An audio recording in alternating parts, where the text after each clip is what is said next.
اللہم صلی علی محمد وعلی آل محمد۔ معزز ناظرین و سامعین، السلام علیکم ورحمۃ اللہ وبرکاتہ۔ آج ہم بات کریں گے پاکستان کے یوم آزادی کے متعلق۔ پاکستان ایک مسلسل جد و جہد اور بے شمار قربانیوں کے بعد 14 اگست 1947 بمطابق 27 رمضان المبارک 1366 ہجری کو آزاد ہوا۔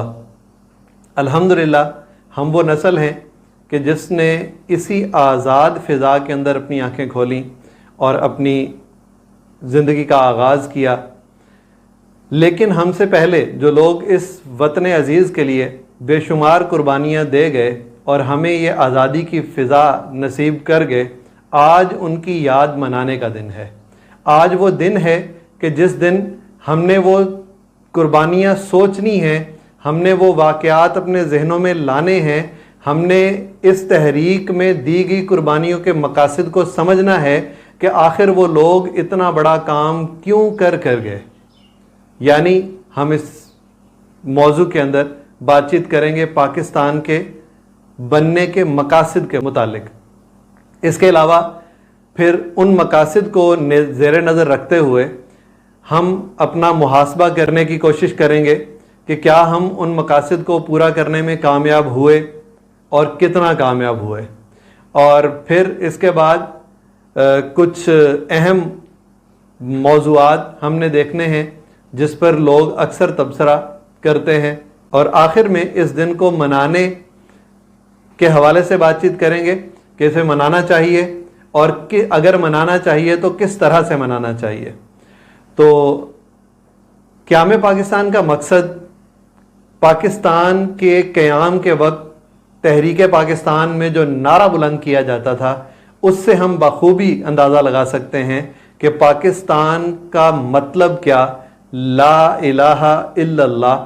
یعنی پاکستان کے قیام کا بنیادی مقصد اللہ تعالیٰ کے دین کے مطابق، اللہ تعالیٰ کی دی گئی شریعت کے مطابق مسلمانوں کو اپنی زندگی کو دین کے مطابق گزارنے کے لیے ایک آزاد فضا کا میسر کرنا تھا کہ مسلمان اپنے دین پر عمل کے لیے کسی بھی قسم کی رکاوٹ، ہچکچاہٹ اور کسی بھی قسم کی پریشانی کے بغیر اس دین کے اوپر چل سکیں۔ اور یہ وہ اسلامی مملکت ہے جو تاریخ اسلامی میں واحد مملکت ہے جو آپ صلی اللہ علیہ وسلم کے بعد صرف اور صرف اسلام کے نام پر بنی ہے۔ یہ اس کا بنیادی مقصد ہے۔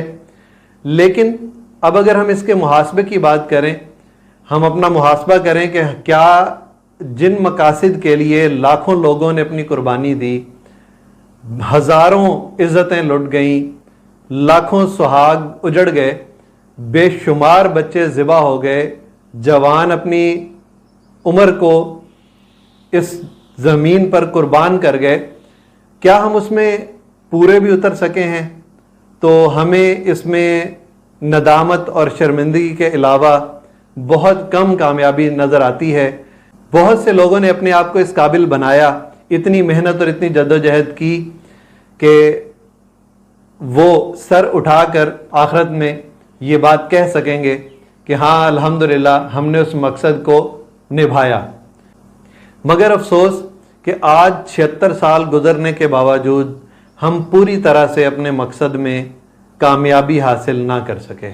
یعنی اسلام کا مکمل طور پر اس ملک میں نفاذ اور اسلام کے اصولوں کے مطابق اس ملک کے اندر زندگی گزارنے کے لیے ماحول یہ ہمیں پوری طرح سے میسر نہیں ہے۔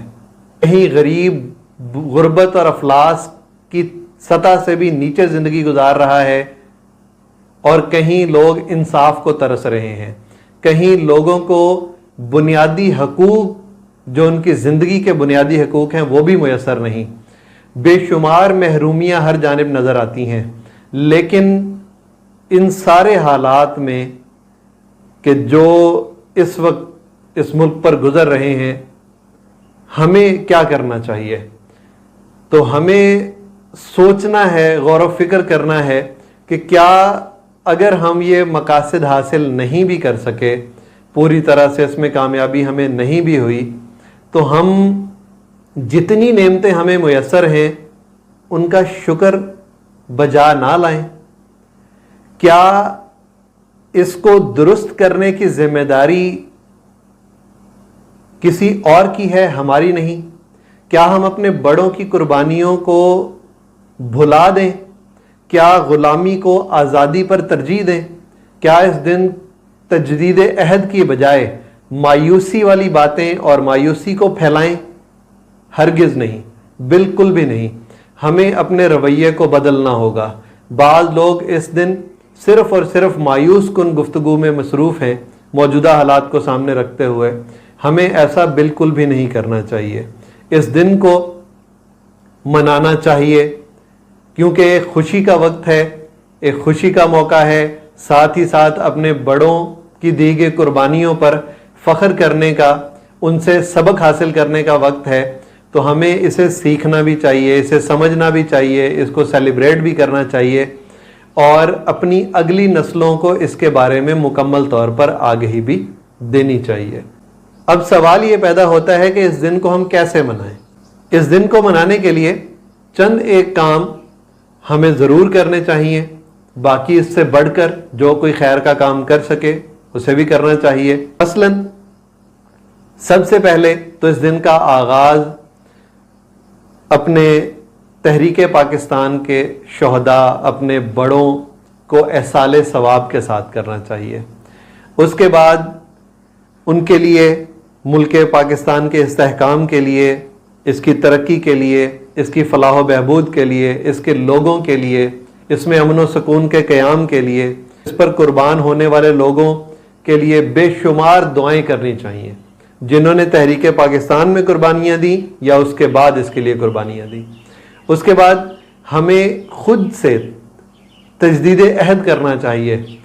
ہمیں سوچنا چاہیے کہ جس طرح اس ملک نے ہمیں آنکھ کھولنے کے بعد ایک آزاد فضا دی، ایک پرامن ماحول دیا، اور ہم بڑی آسانی سے، بڑی سہولت کے ساتھ اپنی زندگی کو گزار رہے ہیں، تو اس کے بدلے میں ہم ملک کو کیا دے رہے ہیں؟ ملک میں ہماری پارٹیسپیشن کتنی ہے؟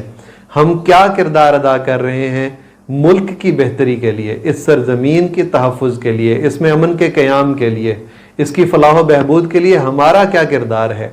اس پر ہمیں سوچنا چاہیے، غور و فکر کرنا چاہیے۔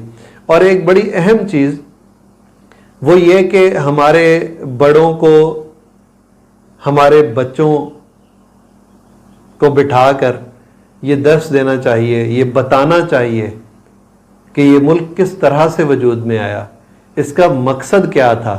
وہ جو لاکھوں لوگ اس کے لیے کٹ گئے، وہ جو ہزاروں عزتیں اس کے لیے لٹ گئیں، وہ جو معصوم بچے جنہیں مرتے ہوئے یہ بھی نہ پتا تھا کہ وہ کس وجہ سے مارے جا رہے ہیں، ان سب کی قربانیوں کا ذکر اپنے بچوں، اپنی آئندہ نسل کے سامنے کرنا چاہیے، ان کے بارے میں بتانا چاہیے، اور ان کی قربانیوں کے مقاصد سے آگاہ کرنے کی کوشش کرنی چاہیے، تاکہ یہ جو صرف اور صرف اسلامی حدود و قیود سے بہت دور، کوسوں دور جا کر اس کا جشن منایا جاتا ہے، جس میں انتہائی غیر شرعی اور انتہائی خطرناک اقدامات بھی بچے ہمارے کرتے ہیں، صرف اپنی خوشی کے اظہار کے لیے۔ اس قسم کے اقدامات جو اپنی جان کو بھی خطرے میں ڈالنے اور دوسروں کے لیے بھی مصیبت اور نقصان کا باعث بننے والے اقدامات ہیں، ان سے ہمارے بچے دور رہیں۔ ان تمام چیزوں کی آگاہی ہم اپنی نسل کو دیں گے، ہم آگے لوگوں کو بتائیں گے، تو جا کر شاید ہمارے نوجوانوں میں کچھ سمجھ پیدا ہو، انہیں بتایا جائے، انہیں وہ تصاویر دکھائی جائیں جو سوشل میڈیا پر ہم دیکھتے بھی ہیں، اور اس وقت بنائی گئی لاشوں کے ڈھیر، لوگوں کا قسم پرسی کی حالت میں زندگی بسر کرنا، یہ سب وہ اپنی آنکھوں سے دیکھیں، انہیں دکھایا جائے، انہیں بتایا جائے، پھر سب کا مقصد سمجھایا جائے، تاکہ یہ ون ویلنگ اور بہت زیادہ شور شرابہ اور لوگوں کو پریشان کرنا، تنگ کرنا اور اس قسم کی حرکات سے جو اس طرح کی خوشی کے موقع پر ہوتی ہیں ان سے ہمارے نوجوان دور رہیں اور انہیں پاکستان کے تحریک کا مقصد سمجھ آئے، پاکستان کے قیام کا مقصد سمجھ آئے، انہیں اپنی ذمہ داری کا احساس ہو۔ آخر میں بس یہی کہنا چاہوں گا کہ نفرت بری ہے نہ پالو اسے، دلوں میں خلش ہے نکالو اسے، تیرا نہ میرا اس کا نہ اس کا، سب کا وطن ہے بچا لو اسے۔ والسلام۔